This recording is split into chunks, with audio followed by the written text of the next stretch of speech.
Cek. Halo sobat Meh, kita gas judul barunya. Dan ini adalah sebuah judul baru yang sebenarnya udah gua siapkan sejak 4 bulan yang lalu. Ada tuh di tab komunitas. Cuman gua lupa untuk lanjutinnya. Dan draftnya juga ada di iPad. Dan iPad gua juga rusak. Terpaksa gua harus ngulik ulang. Dan tanpa banyak cecot, langsung aja kita gas judul barunya, Evil Ring. Dan untuk translate Indo cuma ada di chapter 24. Tapi tenang, si Jack ini, sang ahli ngibul, siap untuk dapat membahasnya sampai mentok. Komik ini menceritakan tentang seorang pria muda yang tinggal di sebuah kota kecil yang disebut sebagai kota penal colony. Dirinya saat ini sedang melihat sebuah poster pertandingan dengan hadiah 3 juta yuan untuk sebuah pertandingan di dalam sebuah ring, di mana pertandingan itu tentunya hanya akan mempertemukan orang-orang yang berasal dari kelas bawah. Dan tentunya pertandingan itu juga penuh dengan kebrutalan. Dan MC kita yang bernama Shang Yue, dia terlihat tertarik untuk mengikuti turnamen ini. Hanya saja ketika dia sedang melihat poster itu, dia pun dikejutkan dengan rekannya yang tiba-tiba saja datang, di mana rekannya ini mengatakan kalau itu adalah sebuah hal yang tidak berguna, karena itu hanya akan membawa mereka pada akhir yang mengerikan. Karena memang tujuan pertandingan itu hanyalah sebuah hiburan bagi mereka para kaum elit. Dan kau tidak berpikir untuk pergi mengikutinya kan? Dan kehadiran kedua bocah ini di tengah malam, mereka hanya berpergian untuk mencari makanan. Dan mereka mendapatkan beberapa kotak makanan. Hanya saja Yue, dia terlihat merasa ada kekecewaan ketika dia melihat lengan dari saudaranya itu yang kini digantikan dengan sebuah lengan robot yang memang udah sedikit rusak. Dan disclaimer dulu, ini walaupun gue sebut sebagai tangan robot, tapi nggak ada robot-robotan di dalam cerita ini. Oke, yuk lanjut. Dan karena sudah mendapatkan makanan, di sini mereka pun harus segera kembali pulang. Karena memang makanan di kala ini sangat sulit untuk dapat ditemukan. Karena memang di zaman ini hanya karena makanan orang-orang dapat bersikap mengerikan. Mereka tidak segan menghancurkan satu sama lain hanya untuk makanan. Bahkan pemandangan seperti ini adalah hal yang sehari-hari tampak di luar sana. Namun di sini Ahjun, dia pun merasa iba dengan orang itu ketika kotak makanannya direbut kembali oleh orang jahat, dan dia pun memberikan satu kotak makanan yang dia miliki kepada orang tua itu. Awalnya memang terlihat baik untuk orang tua itu, dia mendapatkan makanannya kembali, tapi nyatanya itu adalah sebuah petaka. Karena ketika orang tua itu mendapatkannya, dia berakhir dalam hal yang mengerikan. Karena memang makanan di kala ini sangat amat langka dan sulit untuk didapatkan. Sedangkan di sisi lainnya, saat ini Yue dan juga rekannya kini mereka pun kembali ke tempat di mana biasa mereka beristirahat. Walaupun tidak bisa dikatakan ini seperti rumah, tapi ini sudah menjadi rumah bagi mereka. Di sini Yue, dia pun berkebas dan bersiap untuk dapat beristirahat sembari berbicara kepada rekannya untuk memperbaiki lengan robotnya itu, dan mungkin saja mereka dapat pekerjaan di kota nantinya. Namun ucapan Yue yang tidak dijawab oleh rekannya karena memang saat ini rekannya sudah tertidur lelap. Dan untuk Yue, dia pun terlihat ada sebuah penyesalan ketika dia menatap ke arah lengan robot ini. Karena memang rekannya ini mendapatkan lengan robotnya bukan untuk gaya-gayaan, tapi itu semua berasal dari sebuah musibah ketika Yue, dia mencoba mendapatkan makanan dari kedua belah pihak yang sedang ribut. Dan dia meninggalkan rekannya sekejap doang. Hanya saja itu juga adalah sebuah awal yang mengerikan bagi rekannya itu, ketika rekannya tiba-tiba saja dia ditangkap oleh seseorang. Dan ketika Yue kembali, dia pun tidak menemukan rekannya di titik di mana dia meninggalkannya. Dan ketika dia melihat ke dalam gang, dia dapat melihat hal yang mengejutkan ketika rekannya dilahap oleh orang gila yang kelaparan. Dan itu juga membuat Yue, dia pun benar-benar menyesal melakukannya, meninggalkan rekannya seorang diri. Dan disinilah karena Yue dia ingin mendapatkan lengan baru untuk rekannya ini, dia pun harus pergi mengikuti turnamen itu untuk berniat kembali sebelum pagi tiba. Dan untuk kalian yang bingung dengan latar belakang dari cerita ini, sini gue jelasin pelan-pelan. MC kita adalah Seni Yue dan dia tinggal di sebuah tempat besar yang terbagi menjadi beberapa daerah. Mulai dari Heavenly City, tempat di mana para orang-orang berspesialisasi tinggal. Dan di bagian tengah ada sebuah kota yang disebut sebagai yuridiksi, dan juga area kumuh yang dikenal sebagai penal colony. Dan untuk dunia ini dikuasai oleh kekuatan supernatural yang didominasi dengan rings yang menempel di leher penggunanya, di mana setiap orang akan menggunakan sebuah rings ataupun kalung untuk dapat menyimpan semua data pribadi mereka dan juga kemampuan mereka. Dan untuk ring sendiri terbagi juga menjadi 5 kategori, yaitu spesialisasi yang dapat menggunakan elemen, dan mereka memiliki ring berwarna emas. Dan untuk para petinggi, mereka juga memiliki rings yang berwarna silver dan juga warna perunggu serta abu-abu untuk mereka para kaum elit. Dan untuk yang terakhir dan yang terburuk adalah hitam yang disebut sebagai Evil Rings. Dan karena memang gua rasa kalian semua udah paham dengan latar belakang dari ceritanya, kita lanjut ke inti dari ceritanya. Saat ini Yue yang memang ingin mengikuti sebuah turnamen itu, dia pun pergi menuju tempat area pendaftaran. Tapi ketika Yue dia ingin mendaftar di sini, ternyata data yang dimiliki oleh Yue error, tidak terdata, yang tentunya membuat para petugas mereka pun bingung kenapa loh kok error. Dan untuk Yue dia pun mengatakan kalau hal seperti ini sudah wajar dan sering terjadi kepada dirinya. Dan untuk para penjaga mereka pun bingung karena ini adalah kali pertama mereka mendapatkan kasus error seperti itu. Dan ketika mereka melakukan scan ulang, error lagi nggak tuh, yang membuat mereka pun bingung lah ini kok error.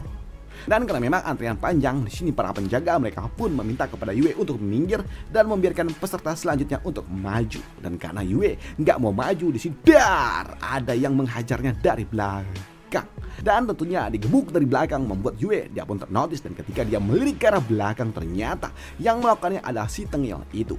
Tapi melihat ekspresi yang ditunjukkan oleh Yue membuat orang ini dia pun bertanya, apa? Ada apa? Hah? Ujar dari orang itu. Tapi untuk Yue dia pun mengabaikannya dan dia pun meminta kembali kepada penjaga untuk kembali coba untuk melakukan scan ulang kepada dirinya karena dia harus mengikuti turnamen itu. Ujar dari Yue. Tapi di sini karena memang Yue nggak mau nyingkir, membuat peserta yang ada di belakang pun kesal dan dia mencoba untuk dapat menyerang Yue dari belakang. Tapi Yue dia dapat menghindarinya hingga membuat pria itu jatuh, yang membuat mereka pun kasihan juga. Tapi apa yang dilakukan oleh Yue dipantau oleh pria yang sedang duduk di ujung sana. Namun untuk pria yang telah gagal dalam melakukan aksinya, membuat dirinya pun kesal karena dia sampai dipermalukan seperti itu, yang membuat pria ini dia pun mencoba untuk melakukan sesuatu kepada Yue dari belakang. Tapi ketika pria itu ingin melakukannya, di sini para penjaga pun meminta kepada orang itu untuk diam dan jangan melakukan hal-hal yang tidak perlu. Dan untuk Yue sekarang dia pun diizinkan masuk ketika scan kedua dilakukan. Dan untuk para penjaga dia juga meminta kepada si baju kuning untuk tidak melakukannya dulu. Kau bisa melakukannya nanti di atas arena, ucap dari penjaga itu, yang membuat si baju kuning dia pun kesal. Namun di sudut lainnya, ketika Yue diizinkan masuk oleh para penjaga, membuat salah seorang yang telah ditolak oleh penjaga dia pun kesal ketika Yue yang memiliki tubuh kecil diizinkan masuk, sedangkan dirinya yang memiliki tubuh besar dan juga kuat gagal tidak diizinkan mengikuti turnamen itu, yang tentunya membuatnya pun benar-benar kesal dan dia menganggap kalau Yue adalah sosok yang memalukan. Dan dia yakin ketika pertandingan itu dimulai maka Yue lah yang akan menjadi target pertama yang akan dihancurkan. Tapi hal itu pun dibantah oleh pria tua yang ada di sebelahnya. Dia pun mengatakan kalau mereka semua yang ada di tempat ini adalah orang-orang yang tidak tahu diri. Kalian semua tidak mengerti apa yang sebenarnya terjadi, ucap dari pria ini, yang kini dia pun meninggalkan kelompok aneh yang ada bersama dengan dirinya.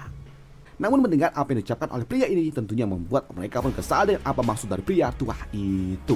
Bukankah dia sama seperti mereka gagal? Tapi pria itu dia pun membantahnya, di mana dia mengatakan kalau dia cuma ingin duduk sebentar di tempat itu. Dan sepertinya orang-orang ini memang tidak mengenali dirinya. Tapi ketika dia merubah gaya rambutnya, barulah orang-orang pun sadar siapa pria tua yang ada di depan sana. Dan dia adalah seorang warrior, pemenang rekor win streak di dalam turnamen yang sebelumnya. Bahkan dia telah memenangkan hingga 8 kali berturut-turut, yang bernama Qin Tian, berusia 40 tahun. Dan tentunya sebagai veteran yang akan mengikuti turnamen itu lagi, membuat para penjaga mereka pun mengizinkannya untuk naik lebih dulu. Dan mereka yakin Qin Tian akan kembali memenangkan turnamennya yang ke-9 kalinya. Dan setelahnya bos itu pun pergi meninggalkan tempat ini, pergi menuju area pertandingan. Sedangkan di sisi lainnya, di gudang sistem yuridiksi, saat ini ada seorang pria misterius yang sedang membuka database seseorang. Dan dia pun melihat sosok yang memang dia cari, dan yang dia cari ternyata adalah Yue. Sedangkan di sisi lainnya untuk Yue saat ini dia pun berharap ketika pertandingan itu selesai dia dapat kembali tepat waktu. Jika tidak, wah dia takut jika rekannya bakal marah. Namun ketika Yue sedang berpikir seperti itu, tiba-tiba aja dia pun mendapatkan sebuah serangan dari belakang. Dan untuk Yue dia pun terlihat cukup tenang, dia hanya perlu menggeser kursinya ke belakang dan dia melepaskan sebuah serangan untuk dapat menghentikan aksi yang diberikan oleh pria baju kuning itu. Namun melihat keributan itu tentunya menarik perhatian bagi semua orang, termasuk pria tua itu.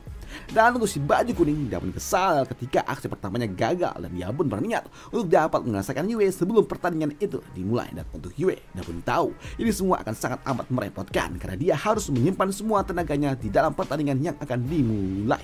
Dan dia juga takut jika saja kekuatannya terekspos di tempat ini, dan jika itu terjadi maka dirinya akan menjadi incaran bagi mereka yang ada di tempat ini. Dan itu juga membuat Yue, dia pun bingung dengan apa yang harus dia lakukan. Tapi ketika Yue sedang berpikir, tiba-tiba aja dar, pria kuning itu dihajar oleh seseorang, dan ternyata yang melakukannya adalah pria tua yang sebelumnya. Di sini Yue dia pun juga cukup terkejut dengan kekuatan yang dimiliki oleh pria tua itu. Dan untuk Yue, setelah dia diselamatkan, tentunya dia mengucapkan terima kasihnya kepada pria tua itu.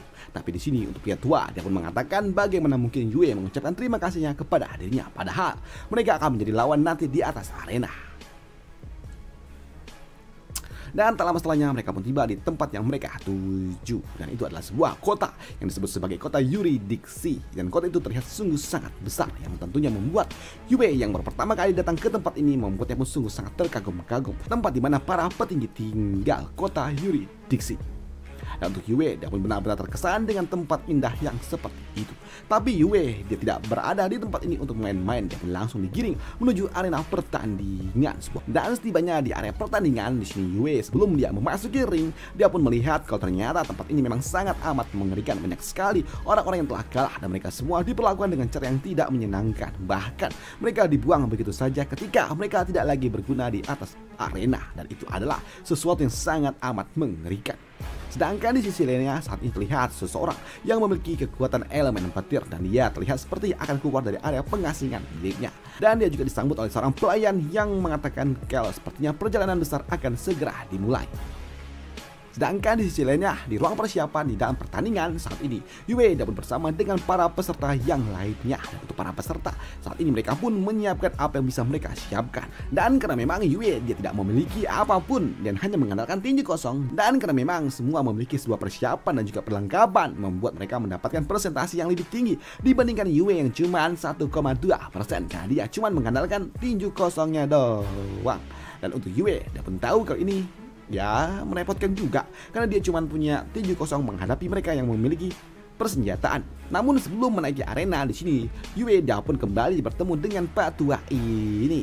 Namun melihat Pak Tua ini yang sebelumnya sempat berpapasan dan juga menyelamatkan Yue, tentunya menarik perhatian bagi peserta yang lainnya. Mereka pun bertanya apakah Yue mengenal pria tua itu. Namun untuk Yue yang diam-diam saja membuat pria ini dia pun kembali bertanya kepada Yue apakah Yue kenal dengan pria tua itu. Tapi untuk Yue dia pun mengatakan tidak. Ini adalah pertemuan pertama dirinya, yang membuat pria ini dia pun tidak percaya begitu saja. Dan di sini pria ini yang melihat kalau Yue tidak membawa apapun membuatnya pun bertanya apakah Yue dia menyembunyikan kekuatannya ataupun senjata miliknya. Tapi untuk Yue dia pun mengatakan kalau dia nggak memiliki apapun, dia hanya mengandalkan tinjunya saja, yang membuat pria ini tentunya dia tidak percaya begitu saja. Dan dia juga menodongkan sesuatu kepada Yue untuk dapat menguji kekuatan yang dimiliki oleh Yue.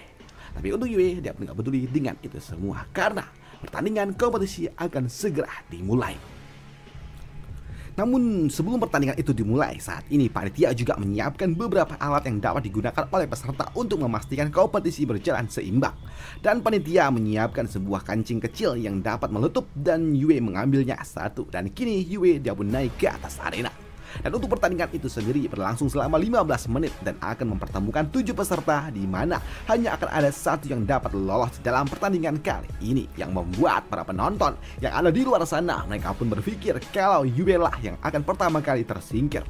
Dan untuk pertandingan ini sendiri juga disiarkan secara bebas. Namun harapan para penonton pun sirna ketika mereka melihat kalau ternyata si nomor 4 dapat menghindari setiap serangan dari lawannya.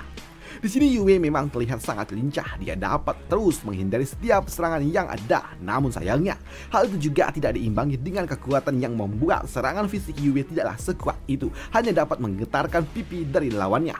Bahkan Yue dia cukup kesakitan ketika tangannya dipakai untuk dapat menyerang. Namun yang mengerikan, tiba-tiba saja sosok yang sedang menghadapi Yue dia dihampiri oleh bocah kuning ini dari belakang dan das langsung terbaring di atas arena, yang membuat kini dirinya lah yang akan menghadapi Yue. Kau telah membuatku terlihat memalukan di bus sebelumnya dan sekarang kita akan menyelesaikannya. Dan untuk di arena sendiri memang sangat mengerikan. Bahkan ketika para peserta memutuskan untuk menyerah, tidak ada satupun yang memperdulikannya. Mereka dipaksa untuk terus bermain di atas arena. Karena memang ketika mereka memutuskan untuk menyerah, maka itu adalah akhir dari mereka. Boom! Hal besar pun terjadi.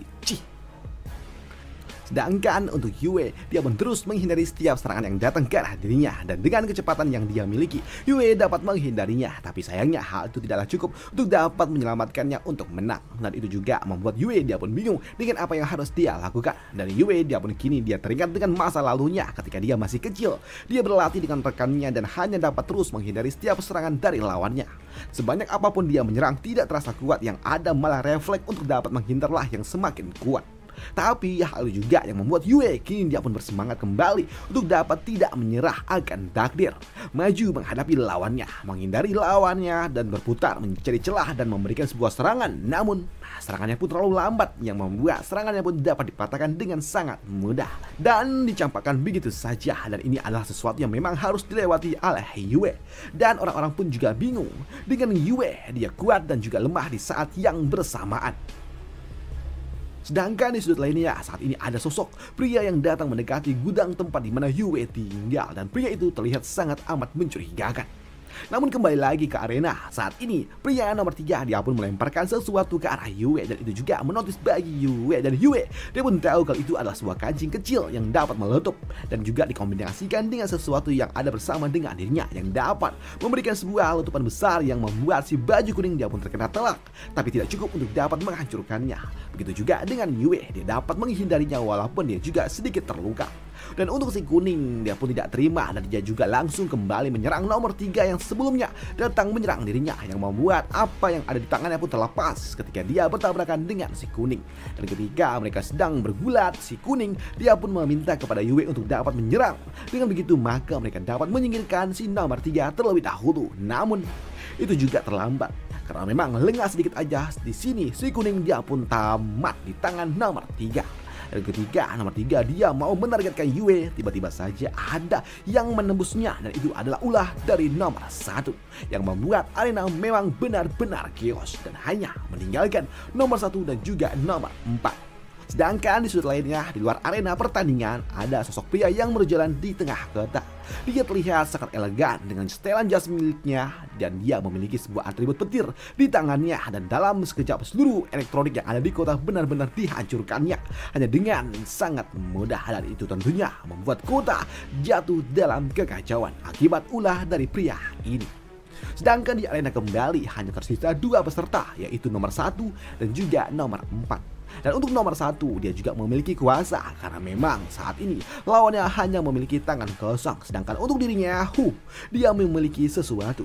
Namun ketika serangan itu pun datang dan dilepaskan, di sini Yue dia pun menutup matanya ketika dia merasakan sebuah serangan datang ke arah dirinya. Dan untuk Yue ternyata dia dapat menghindarinya, yang tentunya hal itu juga mengejutkan bagi nomor 1.